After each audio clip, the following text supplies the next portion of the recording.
Hi friends, welcome to லட்சம்ஸ் recipe. இன்றைக்கி நம்ம சேனலில் முளைக்கட்டின ராகி மாவு முருங்கைக்கீரை சேர்த்து தான் 2 டைப் ஆஃப் அடை செய்ய போகிறோம்.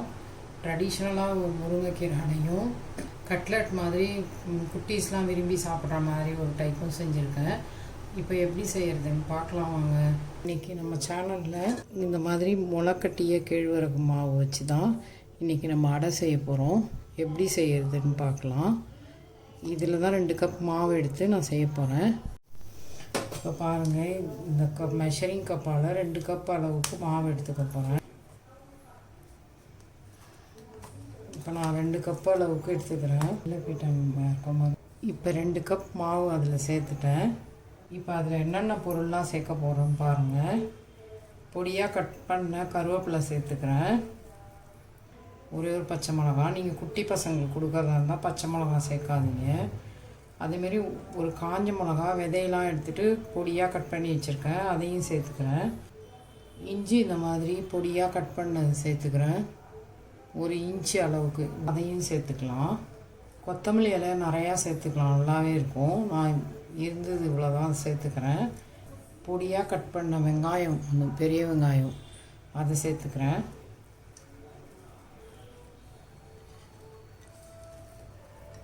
ஹைலைட் கொடுக்க போகிற பொருள் இதுதான், முருங்கைக்கீரை. ரொம்பவே சத்தானது இந்த முருங்கைக்கீரை, எல்லாருக்குமே தெரியும். இதில் எவ்வளோ விட்டமின்ஸ், இதில் அயன்லாம் இருக்குதுன்னு. அதனால முருங்கைக்கீரையை சேர்த்து தான் இப்போ இந்த ராகி அடை செய்ய போகிறோம். முளைக்கட்டின மாவில் பெரிய கைப்பிடி அளவுக்கு கீரையை சேர்த்துருக்கேன். 3/4 டீஸ்பூன் அளவுக்கு உப்பு சேர்க்குறேன். அப்புறம் பார்த்துட்டு சேர்த்துக்கலாம். இப்போ பாருங்கள், இப்போ இந்த எல்லாம் நல்லா கலந்துக்கலாம். ஏன்னா நம்ம கீரையை கழுவி எடுத்து வச்சுருக்கோம்ல, அதில் இருக்கிற ஈரம் இதெல்லாம் அந்த மாவு இழுத்துக்கும். ஃபஸ்ட்டு அந்தமாதிரி எல்லாத்தையும் மிக்ஸ் பண்ணி விட்டுக்கலாம். நம்ம சேர்த்த பொருளெல்லாம் சேர்த்து இப்போ மிக்ஸ் பண்ணியாச்சு. இதில் நம்ம கொஞ்சம் கொஞ்சமாக தண்ணி சேர்த்து பிசைஞ்சிக்கலாம். மாவு கொஞ்சம் நல்லா லூஸாக பிசைஞ்சிக்கணும், அப்போ தான் நமக்கு தட்டுறதுக்கு வரும்.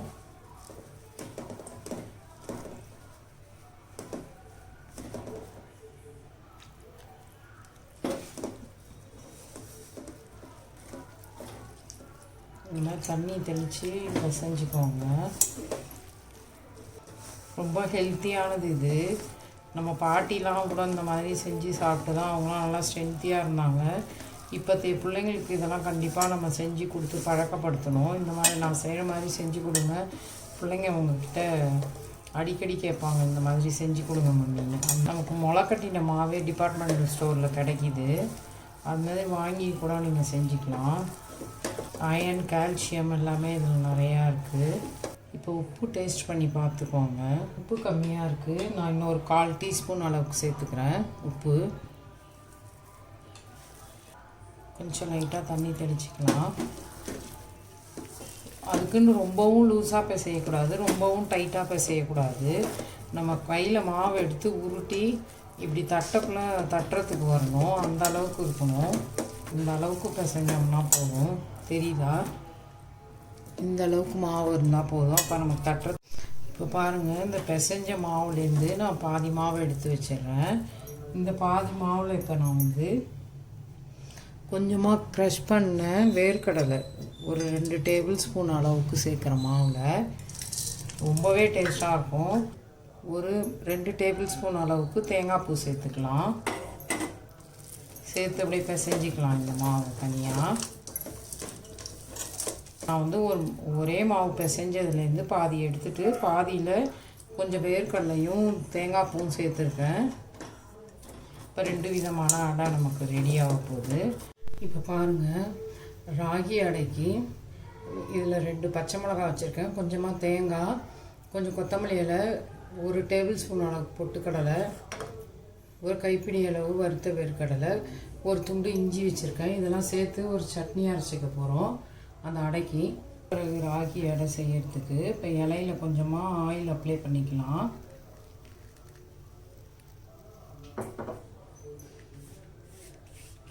ஆயில் அப்ளை பண்ணிக்கோங்க. உங்களுக்கு எவ்வளோ பெருசுக்கு அடை வேணுமோ அந்த மாதிரி நம்ம மாவு எடுத்துக்கணும். நான் இந்த சைஸ் உருண்டை எடுத்துக்கிறேன். எடுத்து நடுப்புற வச்சுக்கோங்க. வச்சுட்டு கையில் கொஞ்சமாக தண்ணி தொட்டு அதை நம்ம இப்படி தட்டினோன்னா கையில் ஒட்டாமல் அழகாக தட்ட முடியும். லைட்டாக தண்ணி தொட்டுக்கோங்க.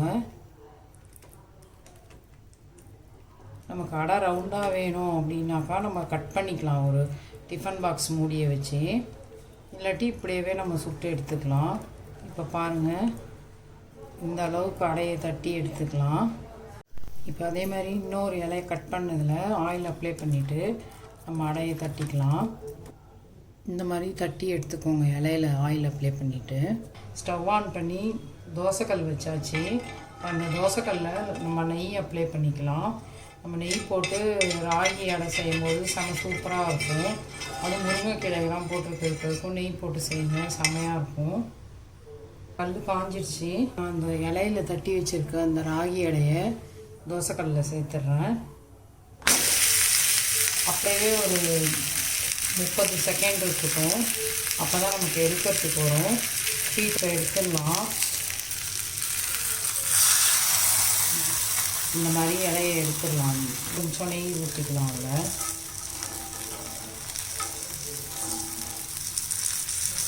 இப்போ இதுக்கு ஒரு மூடி வச்சிடலாம். அப்போ தான் நல்லா வேகும். அடுப்பை வந்து மீடியம் ஃப்ளேமில் வச்சுக்கோங்க, இல்லாட்டி அடியில் தீஞ்ச மாதிரி ஆகிடும். இப்போ அடையை திருப்பிக்கலாம். பாருங்கள், சூப்பராக வெந்து வந்தது. இப்போ மூடிடலாம். நிமிஷத்துக்கு ஒரு தடவை திருப்பி விடுங்க, நல்லா வெந்து வந்துடும். பாருங்கள், சூப்பராக வெந்துருச்சு. இதுமாதிரி மூடி வச்சு கம கம கமன்னு செம்ம வாசனையாக இருக்குது அடை. பாருங்கள், இந்த அடையை திரும்ப ஒரு தடவை திருப்பி போட்டுக்கலாம். நல்லாவே வெந்து வந்துருச்சு. உங்களுக்கு தெரியுதா கலர் பார்க்க? தட்டினது வந்து இந்த கலரில் இருக்குல்ல மாவு. இப்போ வெந்து வந்துருச்சு அடை. சூப்பராக வாசனை வருது. நமக்கு மொறுன்னு வேணும்னா மூடி போடாமல் ஒரு 2 நிமிஷம் வைங்க. இன்னும் ஒரு 2 சொட்டு நெய் விட்டுக்கோங்க. பாருங்கள், நம்ம மாவு பிசைகிறதுல தான் இருக்குது. நம்ம மாவு வந்து ரொம்ப டைட்டாக ட்ரையாக பிசைஞ்சிட்டா தான் மேலெல்லாம் பார்த்தீங்கன்னா வெள்ளை வெள்ளையாக வந்துடும். இப்போ பாருங்கள் எவ்வளோ அருமையாக வந்திருக்கு அடைன்னு.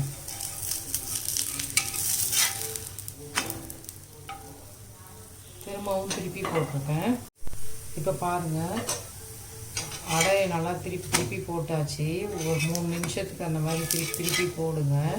போட்டு எடுத்தாச்சு. இப்போ நல்லா வெந்து வந்துருச்சு அடை, தெரியுதா? இப்போ இதை எடுத்துடலாம். ராகி முருங்கைக்கீரை அடை எவ்வளோ சூப்பராக வந்திருக்கு பாருங்கள். இப்போ அடுத்தது போட்டுக்கலாம். இன்னும் கொஞ்சமாக நெய் அப்ளை பண்ணிக்கிறேன்.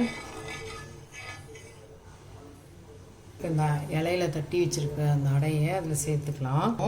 இப்போ அதில் தெரியும் பாருங்கள், ஹீட் ஆகிட்டோடனே அந்த அடை நம்ம தட்டினோம்ல, அந்த இடம் பாருங்கள் ட்ரை ஆகி வருது பாருங்கள். அது மாதிரி வரும்போது நம்ம இலையை இப்படி எடுத்து பாருங்கள், சூப்பராக வருது பாருங்கள். எடுக்கிறதுக்கு இந்த மாதிரி எடுத்துக்கோங்க. மூடி போட்டு வச்சிடலாம். மூடி போட்டு ஒரு 30 செகண்டுக்கு ஒரு தடவை திருப்பி விடுங்க. திருப்பி விட்டு நல்லா வேக வச்சோம்னா அடை இந்த மாதிரி கிடைக்கும் நமக்கு.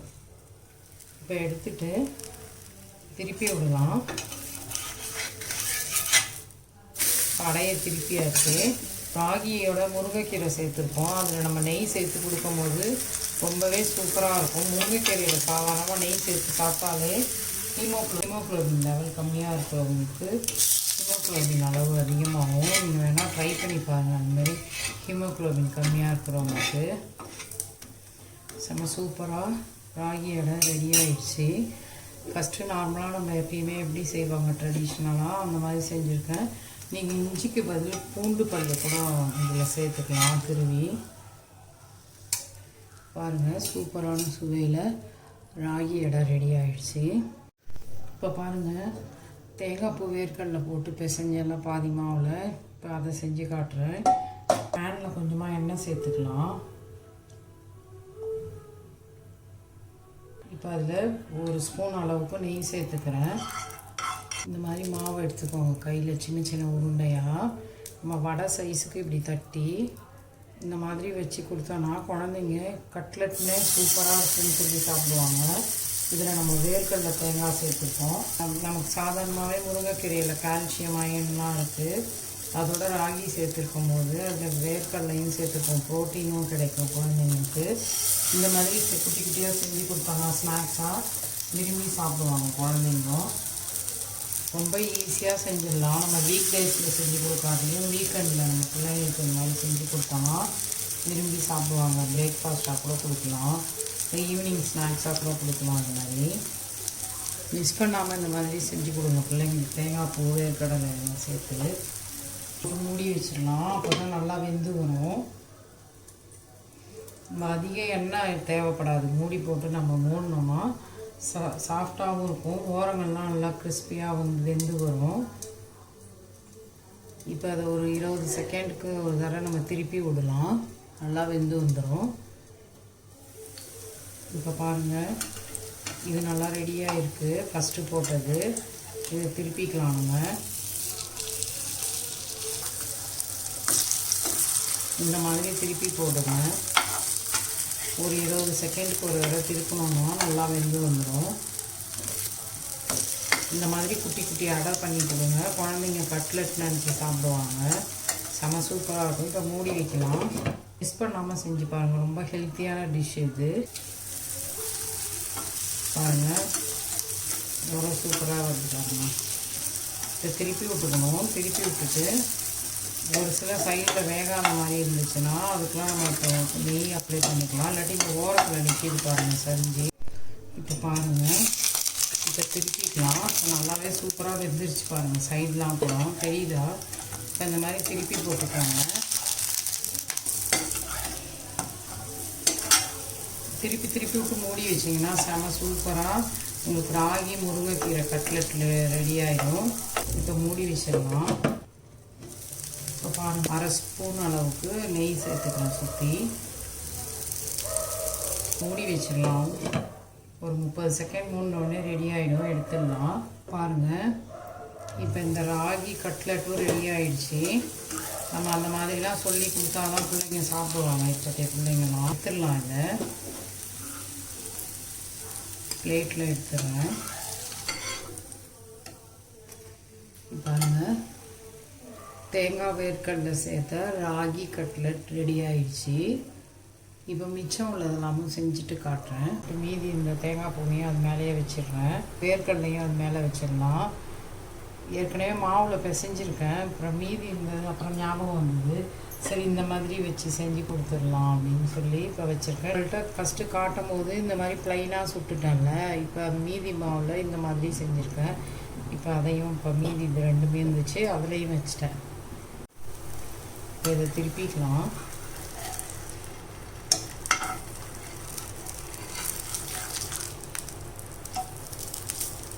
இப்போ திருப்பியாச்சு. திருப்பி வச்சு மூடி அந்த மாதிரி வேக வச்சு எடுத்துடலாம். இப்போ எல்லாத்தையும் முளைக்கட்டின ராகி மாவில் செஞ்ச அடை ரெடி ஆகிடுச்சு. இந்த மாதிரி நீங்களும் செஞ்சு பாருங்கள். மாவு பிசைஞ்சதில் பாதி மாவு எடுத்து இந்த கட்லெட் மாதிரி செஞ்சுருக்கேன். குழந்தைங்க ரொம்ப விரும்பி சாப்பிடுவாங்க. இந்த மாதிரி செஞ்சு கொடுத்தோன்னா மிஸ் பண்ணாமல் இந்த மாதிரி செஞ்சு கொடுங்க பிள்ளைங்களுக்கு. மாவு இப்போ நான் எடுத்து பிசைஞ்ச மாவுலேயே 2 டைப் ஆஃப் அடை செஞ்சுருக்கேன். இந்த மாதிரி செஞ்சு பார்த்துட்டு லட்சம்ஸ் ரெசிபியை லைக் பண்ணுங்கள், ஷேர் பண்ணுங்கள், சப்ஸ்கிரைப் பண்ணுங்கள். தேங்க்யூ. இந்த மாதிரி வேர்க்கடலை கொத்தமல்லி வச்சு அரைச்ச சட்னி போடுங்க. ரொம்பவே ஹெல்த்தியாகவும் இருக்கும், டேஸ்ட்டாகவும் இருக்கும்.